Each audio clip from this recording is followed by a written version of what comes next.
bipolar wife cheated and is now on her second failed marriage with a child involved. Hello, and welcome to everyone. The fact that this is my first post here makes me feel a bit numb right now, since I'm not sure whether I've been played or not. We had known each other since 2010, but only via shared connections, until she reached out to me on Facebook in 2017. I, a 26-year-old man, met my ex, a 27-year-old woman, in 2017.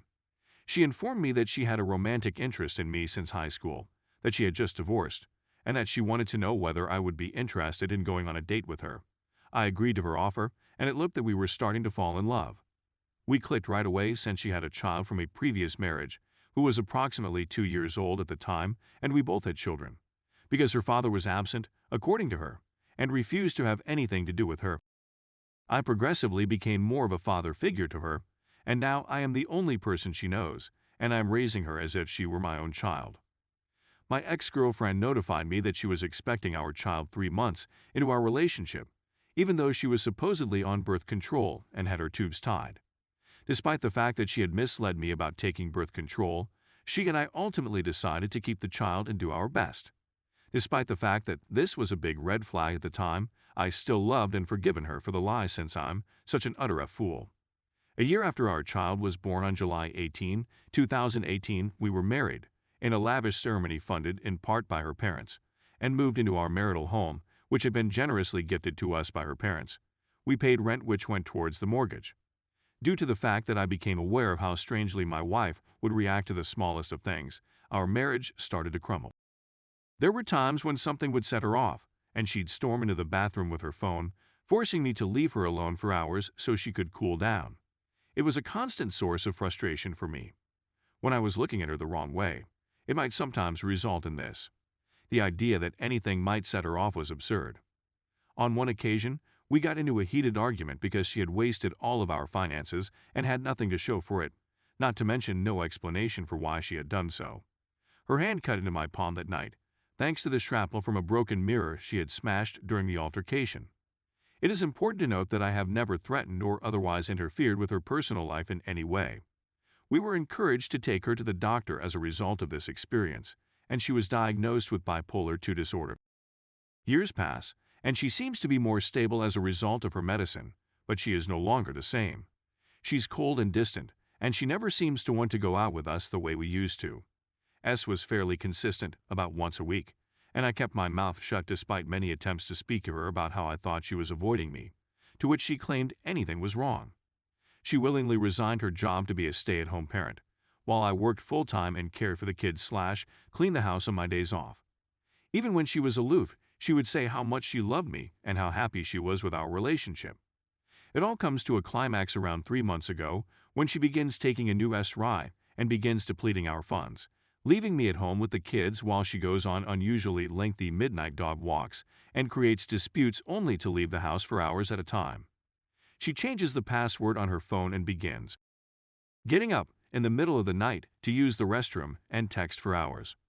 When I question her about it, she erupts in rage and rushes away.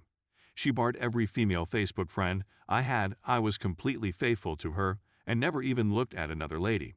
And one night, I came home to an empty house. No wife, no children, and a letter declaring that she is divorcing me because she is unhappy and has been for a long time. She tells me she wants a divorce because her parents are squabbling in front of the kids, which I agree is not appropriate, and she says she wants a divorce because she is unhappy in her marriage. In the midst of their dissatisfaction with the divorce, in her own words, I was the only person she'd ever had that they liked. She's parents decide to pay for her second divorce in 7 years, this time involving another child and another soon-to-be ex-husband.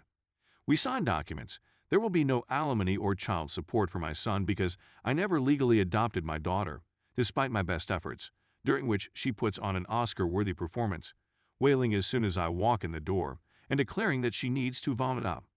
I finally get her to stop wailing. Meanwhile, I'm trying hard not to cry, but I couldn't keep it together and sobbed the whole way back to the house.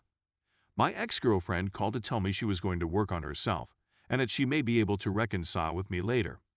Even though my heart had been broken, I tried to stay optimistic, and I didn't want to lose her, so I chose to reconcile with her.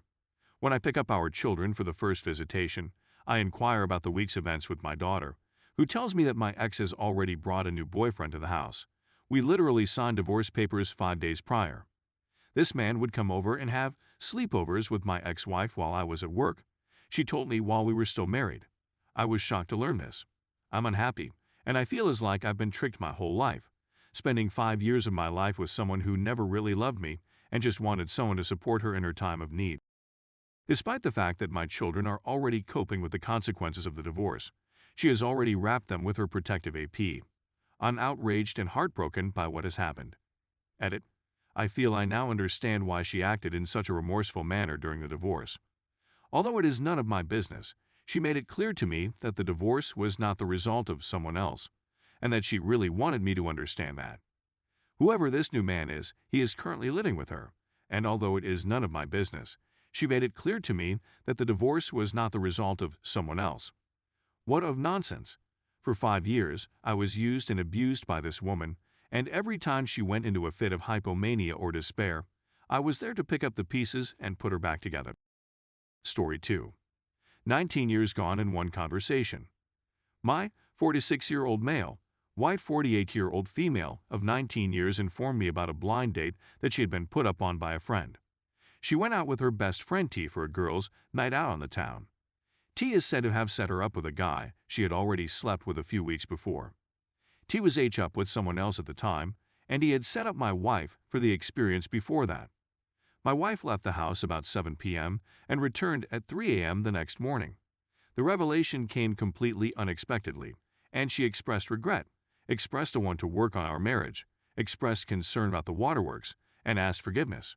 Because T had slept with him, she said that there had been no interaction between her and the gentleman. She was well aware that agreeing to meet with him was a horrible idea, and that traveling to meet with him was much worse than that. When she claims that nothing happened, I believe she is not giving the whole truth. Also, she said that the guy worked at a sawmill, which allows you to make more money, which is why I am the better choice out essentially. She was confessing that she had made a determined effort to take my position. If she had been able to locate someone with a greater salary, the tone of this piece would have been drastically different. A few times after this ladies' night out, and before the revelation, my wife and T had a devastating breakdown of their relationship. T is a liar and a manipulative, jealous person, according to my wife, who claims that they went from being the closest of friends. According to my understanding, the confession, or partial confession, was made in order to keep T from notifying me about her involvement with the guy. By just providing me only a fraction of the story, you are attempting to deceive me about the truth of what happened. Only enough to make things look horrific, but not enough to convey the full horror of what transpired. To be really honest, I didn't need to know everything that had happened. Her story didn't make any sense to me. There were just too many holes in the story structure. Several little coincidences occurred during this time period, which brought everything into clear perspective. When she told me of this, I completely lost all affection for her. I went numb and didn't even show any signs of being sad. I've reached the end of my rope. My focus at the moment is on finalizing my exit strategy. Establishing financial stability, securing an apartment, and so on are all important steps to take. We're devastated that she is willing to throw away 19 years of marriage with no regard for anything, even our 2 young children.